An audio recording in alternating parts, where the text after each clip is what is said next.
Capítulo 8 do material didático, Israel no milênio. O número 1 será de novo uma única nação. Separei Marcos capítulo 13, versículos 26 e 27, que diz: E então vir o Filho do Homem nas nuvens, com grande poder e glória. E ele enviará os seus anjos e ajuntará os seus escolhidos, desde os quatro ventos, da extremidade da terra até a extremidade do céu. Ou seja, todos os israelitas, aqui é uma mensagem principalmente para os israelitas, né? Eles serão trazidos de todas as nações da terra. E separei Isaías capítulo 11, que é um capítulo que fala sobre o milênio, sobre o reino de Deus implantado na terra, versículos 11 a 16, que diz: Porque há de acontecer naquele dia que o Senhor tornará a estender a mão para adquirir outra vez os resíduos do seu povo, que restarem da Assíria. Então, resíduos do seu povo que restarem da Assíria, principalmente está falando de quem? Das tribos do Reino do Norte. Elas é que foram levadas cativas para a Síria. E do Egito, e de Patros, e da Etiópia, e de Elão, e de Sinar, e de Amate, e das ilhas do mar. E levantará um pendão entre as nações, e ajuntará os desterrados de Israel. Os desterrados de Israel são exatamente esses que foram levados cativos para a Síria, porque as 10 tribos do norte, eles eram chamados de reino de Israel. E os dispersos de Judá congregará desde os quatro confins da terra. Então, dispersos de Judá, porque cerca de 200 anos depois do cativeiro, 150 anos depois do cativeiro de Israel, em 586, foi a última leva, né? A tribo de Judá e a tribo de Benjamim foram levados cativos para a Babilônia. Mas esse reino do sul era também chamado de reino de Judá. Versículo 13.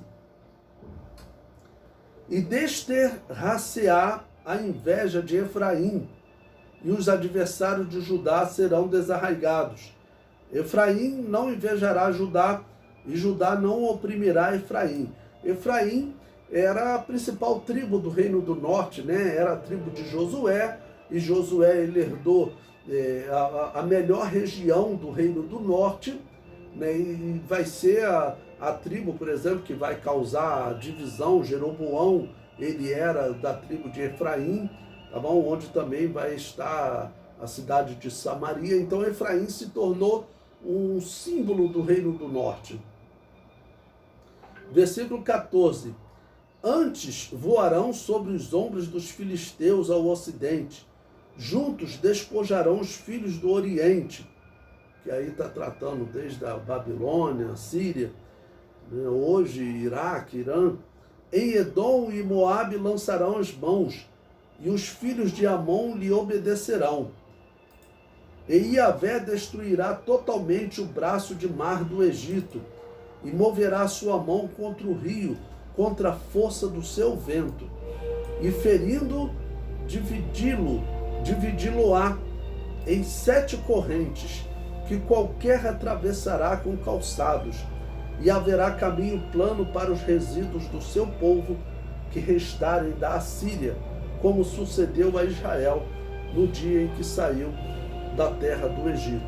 Ou seja, aquela divisão que havia no período do Antigo Testamento, de Reino do Norte e Reino do Sul, e que nos dias do Novo Testamento ainda existia essa divisão. Existia a Judéia, né, que representava o Reino do Sul no Antigo Testamento, existia Samaria e existia a Galileia, né, que representavam o Reino do Norte no Antigo Testamento. Então, no período do Novo Testamento ainda existia essa divisão, tanto que a Bíblia diz que os judeus não se comunicavam com os samaritanos, mas essa divisão não haverá durante o milênio. Hoje ainda existe um grupo lá que se apresenta como samaritanos, é um grupo muito pequeno, mas em geral essa divisão já não existe mais em Israel. Número 2, Canaã será de acordo com a promessa. Hoje Canaã ainda não é de acordo com a promessa. Por quê? Veja, Gênesis capítulo 15, versículo 14, Deus fez a promessa. Também eu julgarei a gente a qual servirão, e depois sairão com grande fazenda. Naquele mesmo dia, o Senhor fez um concerto com Abraão, dizendo: a tua semente tenho dado esta terra, desde o rio do Egito até o grande rio Eufrates. Ou seja, os descendentes de Abraão, que não são só os israelitas, né? Tá ok? Aí está falando de toda a descendência de Abraão. Os descendentes de Abraão, lá em Números, vai ser dado um território do sul do Mar Morto até o Monte Or. Ok? E durante o milênio eles vão receber esse território. E os outros descendentes de Abraão, Ismael também vai ter o seu território, como tem hoje até o rio Eufrates. Todos eles terão o seu território completo. Jeremias 32, 41. E alegrar-me-ei por causa deles, fazendo-lhes bem, e os plantarei nessa terra certamente, com todo o meu coração e com toda a minha alma.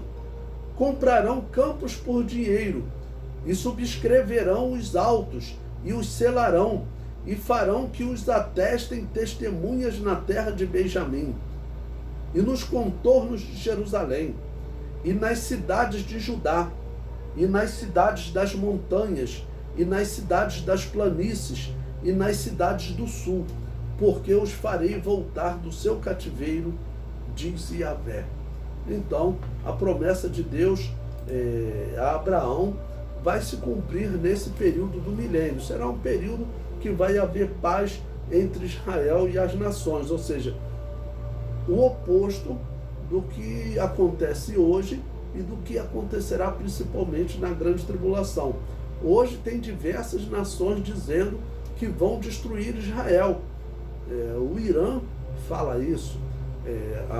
A Jordânia tirou, mas até poucos anos atrás fazia parte da Constituição da Jordânia destruir o Estado de Israel. Assim também outros países ainda têm esse ódio contra Israel. Durante o milênio esse ódio vai acabar e vai haver paz entre eles. Número 3, Israel, né? Serão cabeça entre as nações. Deuteronômio 28, versículo 13 diz: e o Senhor te porá por cabeça e não por cauda, e só estarás em cima e não debaixo, quando obedeceres aos mandamentos de Yahvé teu Deus, que hoje te ordeno para os guardar e fazer. Ezequiel capítulo 20, versículos 33 e 34 diz: vivo eu, diz o Senhor Jeová, que com mão forte e com braço estendido e com indignação derramada hei de reinar sobre vós. E vos tirarei dentre os povos e vos congregarei das terras nas quais andais espalhados com mão forte e com braço estendido e com indignação derramada.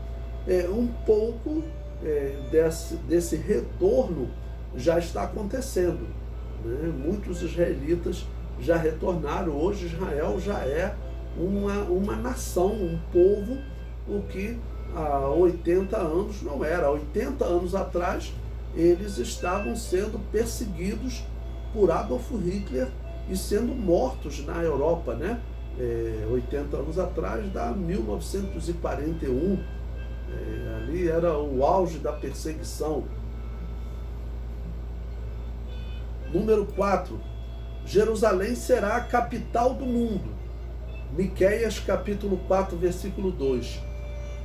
Irão muitas nações e dirão: vinde e subamos ao monte de Yahvé, a casa do Deus de Jacó, para que nos ensine os seus caminhos, e nós andemos pelas suas veredas, porque de Sião sairá a lei, e a palavra de Yahvé de Jerusalém. Ou seja, as nações usando o nome de Yahvé, sempre lembrando, quando você tem a tradução toda em maiúscula, significa que no original hebraico está o nome de Deus, traduzido por eu sou o que sou, às vezes transliterado por Jeová, mas a melhor transliteração seria Yahvé ou Javé. Jeremias 3,17. Naquele tempo chamarão Jerusalém de trono de Yahvé, e todas as nações se ajuntarão a ela, ao nome de Yahvé, a Jerusalém, e nunca mais andarão segundo o propósito do seu coração maligno. Ou seja, Jerusalém será a capital do mundo. Hoje, muitas pessoas concorrem a Jerusalém, então existem alguns intérpretes que estão dizendo que nós já estamos vivendo o milênio. Mas hoje as pessoas vão a Jerusalém para entrar no templo da Babilônia apocalíptica. Ela tem lá um templo que eles chamam de Igreja da Natividade, que diz que tem um local onde Maria colocou a manjedoura de Jesus. Tem uma estrela lá que as pessoas pagam um dinheiro alto para poder passar ali e só dar uma olhada nessa mentira, né? Que é claro que não tem como, isso foi colocado lá pela Dona Helena, mãe de Constantino, que identificou esse local. Isso não é verdade, as pessoas estão sendo enganadas. Durante o milênio, não. Durante o milênio haverá realmente um templo de Deus, onde será cultuado o Deus verdadeiro, e aí as pessoas concorrerão a Jerusalém. Durante o milênio não vai existir mais esse engano da Babilônia apocalíptica, né? Esse templo aí já não existirá mais, esse templo que a Igreja Católica inventou. Número 5, será governada pelos juízes, porque, como eu disse, será uma teocracia, né? Deus estará governando. Então Isaías 1,26 diz: e te restituirei os teus juízes, como eram dantes, e os teus conselheiros como antigamente, e então te chamarão cidade de justiça, cidade fiel, né? Ou seja, Deus reinando e existirão juízes em Israel, ok? A igreja, é dito que a igreja será rei e sacerdote, mas a igreja estará em corpos incorruptíveis. Aqui na terra, ok? Terão juízes e Deus estará governando diretamente o seu povo.